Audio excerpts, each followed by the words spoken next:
Bank மூலமாக எஃப்சிஎன்ஆர் டெபாசிட்டில் ஒரு என்ஆர்ஐயும் $1 million வரைக்கும் இன்வெஸ்ட் பண்ணால் அப் டு 10% வரைக்கும் ரிட்டர்ன் கிடைக்கிற மாதிரி ஒரு ப்ராடக்டை லான்ச் பண்ணியிருக்காங்க. அவங்க நிறைய பேர் இந்தியாவுக்கு வந்து பணத்தை அனுப்பிச்சிட்டே இருக்காங்க வருஷம். இந்த பணத்தில் வந்து பெரும்பாலும் வந்து என்ஆர்இக்குள்ளேயோ இல்லை என்ஆர்ஓக்குள்ளேயோ வருது.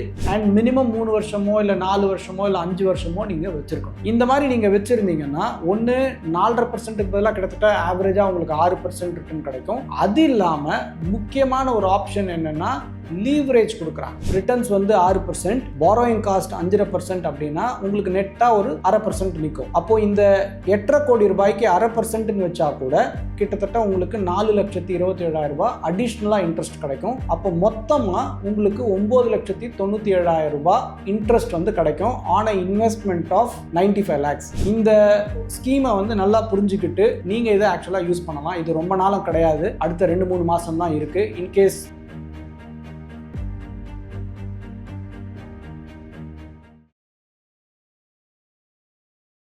என்ஆர்ஐ இன்வெஸ்டர்ஸ்க்கு கவர்மெண்ட் ஒரு சூப்பரான ஒரு ப்ராடக்டை லான்ச் பண்ணியிருக்காங்க. அதுவும் பேங்க் மூலமாக எஃப்சிஎன்ஆர் டெபாசிட்டில் ஒரு என்ஆர்ஐயும் $1 மில்லியன் வரைக்கும் இன்வெஸ்ட் பண்ணால் அப் டு 10% வரைக்கும் ரிட்டர்ன் கிடைக்கிற மாதிரி ஒரு ப்ராடக்டை லான்ச் பண்ணியிருக்காங்க. அந்த ப்ராடக்ட்டை பற்றி தான் நம்ம இந்த வீடியோவில் பார்க்க போகிறோம். ஸோ நீங்கள் என்ஆர்ஐயாவோ இல்லை உங்கள் வீட்டில் யாராவது என்ஆர்ஐயா இருந்தாங்கன்னா கண்டிப்பாக இந்த வீடியோவை மறக்காமல் பார்த்து அவங்களுக்கும் ஷேர் பண்ணுங்கள். நான் உங்கள் Sundar, mutual fund distributor. So கடந்த ஒரு 2-3 மாதமாக நம்ம வந்து ரூபாயோட வீழ்ச்சி வந்து பார்த்தீங்கன்னா ஓரளவுக்கு பெரிய அளவுலேயே இருந்தது. 90-92 ரூபாய் இருந்தது, கிட்டத்தட்ட 96, ஆல்மோஸ்ட் 97 ரூபாய் வரைக்கும் வந்து ரூபா வீழ்ச்சி அடைஞ்சது. நம்ம எல்லாருக்குமே அது வந்து ஒரு சேலஞ்சிங்கான ஒரு சுச்சுவேஷன். ஸ்பெஷலி இந்த சுச்சுவேஷன் இந்த போர்னால வந்து க்ரூட் ப்ரைஸஸ் பெரிய அளவில் மேலே போயிருக்கு. க்ரூட் ப்ரைஸ் மேலே போகும்போது இந்தியாவுக்கு க்ரூடை வாங்குறதுக்கு நம்ம டாலரை கொடுத்து தான் வாங்கணும். அப்போ கரண்ட் அக்கௌண்ட் டெபிசிட்ல வந்து ஒரு பெரிய சேலஞ்ச் வரும். அப்போ இந்த கரண்ட் அக்கௌண்ட் டெபிசிட்டை வந்து எப்படி மேனேஜ் பண்ணணும் அப்படின்றது ஆர்பிஐக்கு ஒரு முக்கியமான ஒரு சவால், கவர்மெண்ட்டுக்கும் அது ஒரு முக்கியமான சவால். ஏன்னா ஒரு பக்கம் க்ரூட் ப்ரைஸ் ஏறிட்டு இருக்கு, இன்னொரு பக்கம் டாலர் ரேட்டும் ஏறிட்டு இருக்கு அப்படின்னா நம்மளுடைய கன்வர்ஷன் ரேட் வந்து ஒரு சேலஞ்சாக இருக்கும். அப்போ இதை மேனேஜ் பண்ணுறதுக்காக கவர்மெண்ட் லான்ச் பண்ண ஸ்கீம் தான் டாலரை எப்படி இந்தியாவுக்குள்ளே அட்ராக்ட் பண்ணணும் அப்படின்ற ஸ்கீம். அதுக்கு நிறைய விஷயங்களை வந்து முன்னெடுத்தாங்க. அதில் முக்கியமாக வந்து எஃப்ஐஐ அட்ராக்ட் பண்ணுறதுக்கு சில டாக்ஸ் அட்வான்டேஜஸ்லாம் கொடுத்துருக்காங்க. அதே மாதிரி இன்னொரு பக்கம் இருக்கிற இந்தியன் டயஸ்பரா, உலகம் ஃபுல்லாக இந்தியர்கள் இருக்காங்க, நம்ம எல்லாருக்கும் தெரியும். அவங்க நிறைய பேர் இந்தியாவுக்கு வந்து பணத்தை அனுப்பிச்சிட்டே இருக்காங்க வருஷம். இந்த பணத்தில் வந்து பெரும்பாலும் வந்து என்ஆர்இக்குள்ளேயோ இல்லை என்ஆர்ஓக்குள்ளேயோ வருது. இது இல்லாமல் இன்னொரு அக்கௌண்ட் இருக்குது, அதுதான் எஃப்சிஎன்ஆர்ன்றது வந்து ஃபாரின் கரன்சி நான் ரெசிடென்ட் அக்கௌண்ட் அப்படின்னு சொல்லுவாங்க. இதோடைய முக்கியமான விஷயம் என்ன அப்படின்னா இங்கே நீங்கள் டாலராக எடுத்துகிட்டு வந்து டாலராகவே பணத்தை வச்சுக்க முடியும். ஸோ டாலர்லேயே கூட நீங்கள் எஃப்டியை வந்து பண்ண முடியும். இதுவே நீங்கள் என்ஆர்இ டெபாசிட்டாக இருந்ததுன்னா அதை நீங்கள் இந்திய ரூபாவாக மாற்றி தான் நீங்கள் வந்து டெபாசிட் பண்ண முடியும். என்ஆர்இ டெபாசிட்டும் டேக்ஸ் ஃப்ரீ, அதே மாதிரி எஃப்சிஎன்ஆரும் டேக்ஸ் ஃப்ரீ. ஸோ இப்போ இந்த எஃப்சிஎன்ஆரில் அப்படி என்ன புதுசாக பண்ணியிருக்காங்க அப்படின்றது தான் எல்லாரோட கேள்வி. இன்ஃபேக்ட் என்ஆர்ஐ சர்க்கிளில் நிறைய பேங்க்ஸ்ல இருந்தும் வந்து பார்த்தீங்கன்னா நிறைய பேருக்கு கம்யூனிகேட் பண்ணுறாங்க இந்த ப்ராடக்ட்ல போடுங்க அப்படின்னு சொல்லிட்டு. ஸோ முதல்ல இந்த ப்ராடக்ட் என்ன, ஏன் இதை பண்ணியிருக்காங்க அப்படின்றது பத்தி தான் நம்ம வந்து தெரிஞ்சுக்கணும். ஸோ முன்னாடி சொன்ன மாதிரி ரூபா வீழ்ச்சியை வந்து அரெஸ்ட் பண்றதுக்காக நமக்கு வந்து நிறைய டாலர்ஸ் தேவைப்படுது. அப்போ ஒரு பக்கம் டிமாண்ட் இன்க்ரீஸ் ஆகிட்டே போகுது. அந்த டிமாண்டை சரி பண்றதுக்காக டாலரோட சப்ளையை இன்க்ரீஸ் பண்றதுக்காக தான் இந்த ஸ்கீமை எடுத்துட்டு வந்திருக்காங்க. இது முதல் முறையாக இந்தியாவில் நடக்குதுன்னா கிடையாது. எப்பப்பெல்லாம் இந்த மாதிரி ஒரு டஃப்பான சிச்சுவேஷன் இருக்கோ அந்தந்த டைம்ல ஆர்பிஐ வந்து இதை வந்து ஒரு ஷார்ட் விண்டோவாக தான் வந்து ஆரம்பிப்பாங்க. ஏன்னா இது வந்து எப்பவுமே இந்த ஃபெசிலிட்டி இருக்காது. ஏன்னா இது வந்து ஒன்று இன்ட்ரெஸ்ட் ரேட் ஜாஸ்தி, அது இல்லாமல் இது டாக்ஸ் ஃப்ரீயும் கூட. அதனால இப்போ லான்ச் பண்ணியிருக்க ஸ்கீம் கூட செப்டம்பர் 2026 வரைக்கும் தான் இருக்குது. ஸோ செப்டம்பர் 30 இன்னும் அடுத்த ஒரு 2-3 மாதத்துக்கு தான் இந்த ஸ்கீம் வந்து ஓப்பனில் இருக்க போகுது. இந்த ஸ்கீம் மூலமாக கிட்டத்தட்ட $50-70 பில்லியன் வரைக்கும் இந்தியாவுக்குள்ள பணம் வரும், அதாவது டாலர்ஸ் உள்ள வரும் அப்படின்னு வந்து கவர்மெண்ட் எதிர்பார்க்குறாங்க. ஸோ ஆர்பிஐ பண்ண இந்த ஸ்கீமை ஆஸ் அ என்ஆர்ஐயா நீங்கள் எப்படி யூஸ் பண்ணிக்க முடியும் அப்படின்றத பற்றி தான் நம்ம வந்து பார்க்க போகிறோம். ஸோ உங்கள் எல்லாருக்கும் தெரியும், ஜென்ரலாக நம்மளுடைய எஃப்சிஎன்ஆர் ரேட் ஸ்பெஷலி டாலர் டினாமினேட்டட் வந்து 4-4.5% இருந்ததை இப்போ 5.5% வரைக்கும் ஒரு பேங்க்கும் வேற ரேட்ஸ் வச்சிருக்காங்க. இதுல முக்கியமா நம்ம தெரிஞ்சுக்க வேண்டியது, நான் இந்த டெபாசிட்டை மினிமம் $1 மில்லியன் இருந்தால் தான் பண்ண முடியும். ஸோ $1 மில்லியன் இந்திய ரூபா கணக்குக்கு ஆல்மோஸ்ட் 95 லட்சம் ரூபாய் இன்வெஸ்ட் பண்ணணும். அண்ட் மினிமம் 3 வருஷமோ இல்லை 4 வருஷமோ இல்லை 5 வருஷமோ நீங்க வச்சிருக்கணும். இந்த மாதிரி நீங்க வச்சிருந்தீங்கன்னா 4.5%க்கு பதிலாக கிட்டத்தட்ட ஆவரேஜா உங்களுக்கு 6% ரிட்டர்ன் கிடைக்கும். அது இல்லாம முக்கியமான ஒரு ஆப்ஷன் என்னன்னா லீவரேஜ் கொடுக்குறாங்க. லீவரேஜ் அப்படின்றது பேங்க் உங்களுடைய FCNR டெபாசிட்டுக்கு அகெயின்ஸ்டா கடன் கொடுக்குறது. ஸோ இது வந்து பார்த்தீங்கன்னா 1 மடங்கு 2 மடங்கு அப் டு 9 மடங்கு வரைக்கும் நீங்கள் வந்து பேங்க்ல லோன் கொடுப்பாங்க. அப்போ ஒரு பக்கம் நான் டெபாசிட்டுக்கு நான் வந்து ரிட்டர்ன்ஸும் பண்ண முடியும், ப்ளஸ் நான் பாரோ பண்ணியும் இன்வெஸ்ட் பண்ணி நான் வந்து அதிக ரிட்டர்ன்ஸையும் சம்பாதிக்க முடியும். எப்படி இது ஒர்க் ஆகும் அப்படின்றத பற்றி நான் உங்களுக்கு ஒரு கால்குலேஷன் காமிக்க போகிறேன். ஸோ இந்த கால்குலேட்டர் படி பார்த்தீங்கன்னா உங்களுக்கு எவ்வளோ ரிட்டர்ன்ஸ் பேங்க் வந்து கொடுக்குறாங்க அப்படின்றத நீங்கள் போடலாம். ஸோ நீங்கள் உங்களுடைய நியரஸ்ட் பேங்க்கில் போய் கேட்கலாம். நீங்கள் இப்போ ஃபார் எக்ஸாம்பிள் நீங்கள் யூஎஸில் இருக்கீங்க, இல்லை வந்து துபாயில் இருக்கீங்க, இல்லை வேறு எந்த நாட்டில் இருந்தீங்கன்னாலும் இந்தியாவோட பேங்க் வந்து அங்கேயும் இருக்கும். அந்த இடத்துல மோஸ்ட்லி நிறைய இந்தியன்ஸ் வந்து அக்கௌண்ட் வச்சுருப்பாங்க. அங்கே போய் நீங்கள் கேட்டிங்க அப்படின்னாலே இந்த டாலருக்கு அகெயின்ஸ்டாக எவ்வளோ லோன் கிடைக்கும் அப்படின்றது நமக்கு தெரியும். அண்ட் எந்த காஸ்ட்டில் வந்து உங்களுக்கு கிடைக்கும் அப்படின்னு நமக்கு வந்து தெரிய வரும். ஸோ இப்போது ஆவரேஜாக வந்து பார்த்தீங்கன்னா டாலருக்கு லோன் கொடுக்கறது வந்து அப் டு 5% வரைக்கும் லோன் கொடுக்குறாங்க.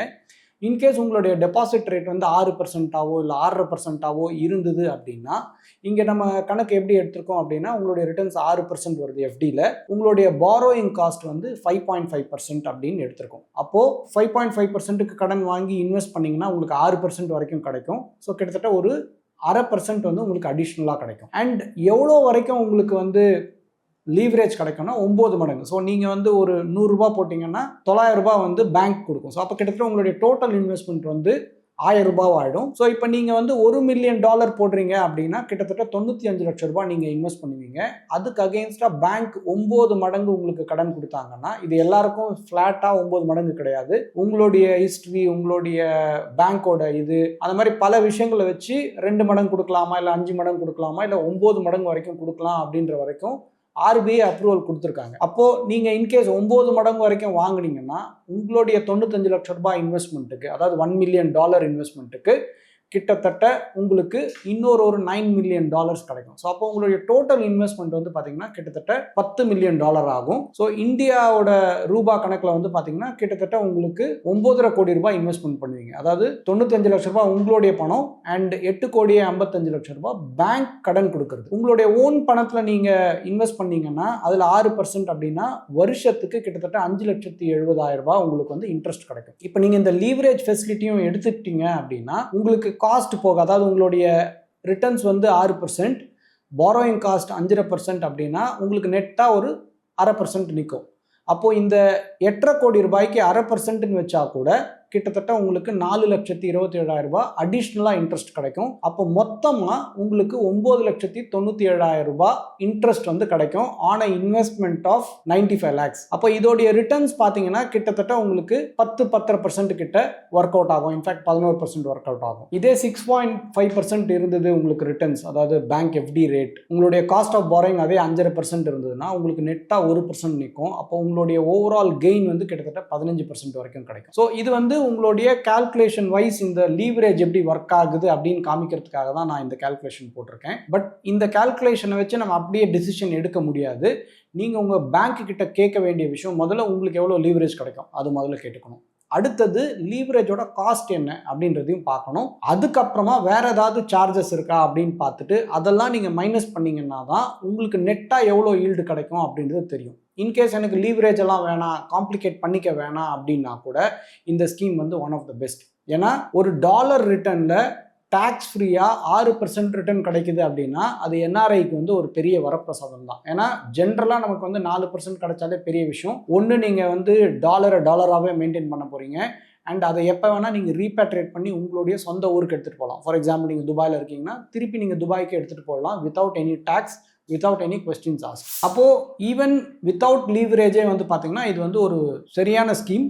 அண்ட் இப்போ நிறைய NRI இன்வெஸ்டர்ஸ் வந்து பார்த்தீங்கன்னா இதை யூட்டிலைஸ் பண்ணுறாங்க. ஆனால் சில பேருக்கு இன்னும் குழப்பம் இருக்குது, இந்த லீவரேஜ் எடுக்கலாமா வேணாமா அப்படின்ட்டு. அதுக்கு நீங்கள் சிம்பிளாக இந்த கால்குலேட்டரை நீங்கள் யூஸ் பண்ணீங்க அப்படின்னா உங்களுக்கு ஒரு ரீசனபிளாக ஒரு தெளிவு கிடைக்கும். அதை வச்சு நீங்கள் எடுக்கலாம். நீங்கள் லீவரேஜ் வந்து ரொம்ப அதிகமாக எடுக்கணும்னு அவசியம் கூட கிடையாது. ஏன்னா நீங்கள் ஒரு வாட்டி 2 வாட்டி நீங்கள் லீவரேஜ் எடுத்தீங்க அப்படின்னாலே உங்களுடைய ரிட்டர்ன் 6% இருந்து 7%ஆவோ 7.5%ஆவோ மாறும். ஸோ அதனால இந்த ஸ்கீமை வந்து நல்லா புரிஞ்சுக்கிட்டு நீங்கள் இதை ஆக்சுவலாக யூஸ் பண்ணலாம். இது ரொம்ப நாளும் கிடையாது, அடுத்த 2-3 மாதம் தான் இருக்குது. இன்கேஸ் அவங்க எதிர்பார்த்த $50 to $70 பில்லியன் உடனடியாக வந்துச்சுன்னா மேபி இந்த ஸ்கீமை வந்து முன்னாடியே கூட க்ளோஸ் பண்ணுறதுக்கான வாய்ப்பு இருக்குது. ஸோ இந்த மாதிரி எப்போவாவது ஒரு ரேர் ஆப்பர்ச்சுனிட்டியில் தான் வந்து இந்த மாதிரி ஒரு ஆப்பர்ச்சுனிட்டி கிடைக்கும். ஸோ ஒரு என்ஆர்ஐயா ரிஸ்க் ஃப்ரீயாக ரீபேட்ரியேஷனோட டேக்ஸ் ஃப்ரீயாக கிடைக்கிற one of the best product வந்து இந்த எஃப்சிஎன்ஆரோட டெபாசிட்ஸ். ஸோ அதனால ஆஸ் என்ஆர்ஐ நீங்கள் அதை கண்டிப்பாக யூட்டிலைஸ் பண்ணிக்கோங்க. இதில் வந்து சில ரிஸ்க்குகள் இருக்குது. ஸோ இதில் மெயினாக நீங்கள் ஞாபகம் வச்சுக்க வேண்டிய விஷயம் என்னென்னா,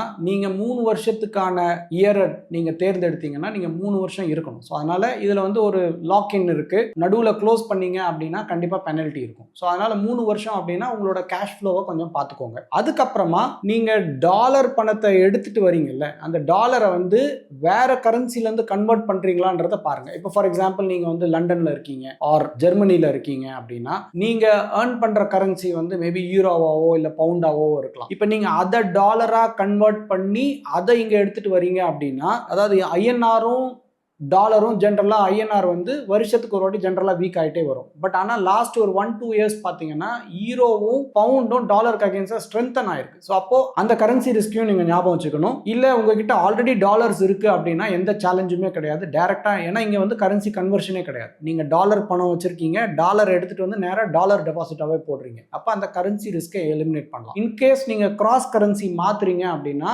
அதில் ஏதாவது சேலஞ்ச் இருக்கா அப்படின்றத பார்த்துக்கோங்க. அண்ட் இங்கே நீங்கள் எடுத்துன்னு வந்து பண்ற டெபாசிட் பண்ற இந்த $1 மில்லியன் இல்லை what ever is the amount, அந்த அமௌண்ட்டை மோஸ்ட்லி நீங்க வந்து வெளிநாட்டிலே யூஸ் பண்ற பணமா இருந்ததுன்னா ஈஸி.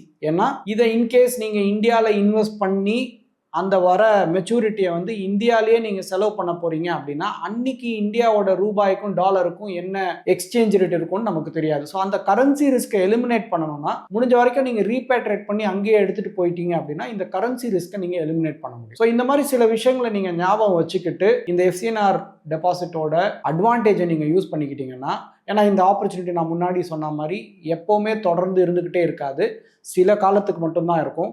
அது அந்த மாதிரி ஒரு சிச்சுவேஷன் தான் இப்போ வந்திருக்கு. ஸோ அதனால உங்களுடைய பேங்க் கிட்ட போய் நீங்கள் வந்து டீட்டெயில்ஸ் கேட்டிங்கனாலே கொடுப்பாங்க. பட் நீங்கள் என்ன பண்ணுறீங்கன்றதை புரிஞ்சுக்கிட்டு பண்ணுங்கள். கண்டிப்பாக இது வந்து சேஃபான, ஏன்னா it is a plain FD with some leverage. Leverage வேணுமா வேணாமன்றது அது இண்டிவிஜுவலோட டிசிஷன். பட் லீவரேஜ் எடுத்தீங்கன்னாலும் அது வந்து உங்களுக்கு அட்வான்டேஜாக தான் போகும். ஏன்னா இது வந்து backed by RBI and also by the bank. So அதனால இது வந்து ஹைலி சேஃபான ஒரு இன்ஸ்ட்ருமெண்ட் தான். ஸோ அதனால இந்த ஆப்பர்ச்சுனிட்டியை கண்டிப்பாக எல்லா என்ஆர்ஐஸும் யூஸ் பண்ணிக்கிட்டாங்கன்னா அவங்களுக்கு நல்லா இருக்கும். ஸோ இந்த மாதிரி ஒரு கிரேட் ஆப்பர்ச்சுனிட்டியை எல்லா என்ஆர்ஐ இன்வெஸ்டர்ஸும் கண்டிப்பாக யூஸ் பண்ணிக்கணும். உங்களுக்கு இந்த ப்ராடக்ட்டை பற்றி ஏதாவது டவுட்ஸ் இருந்தது அப்படின்னாலும் உங்களுக்கு எங்ககிட்ட பேசணும்னு நினச்சிங்கன்னா டிஸ்கிரிப்ஷனில் இருக்கிற லிங்க்கில் உங்கள் டீட்டெயில்ஸை கொடுத்தீங்கன்னா நம்ம ஒரு கால் ஃபிக்ஸ் பண்ணி உங்களுடைய சந்தேகங்களை தீர்த்து வைக்க முடியும். ஸோ நிறைய விஷயங்களை தொடர்ந்து நம்ம சேனல் மூலமாக சொல்லிகிட்டே வரோம். Follow simply Sundar, investment made simple.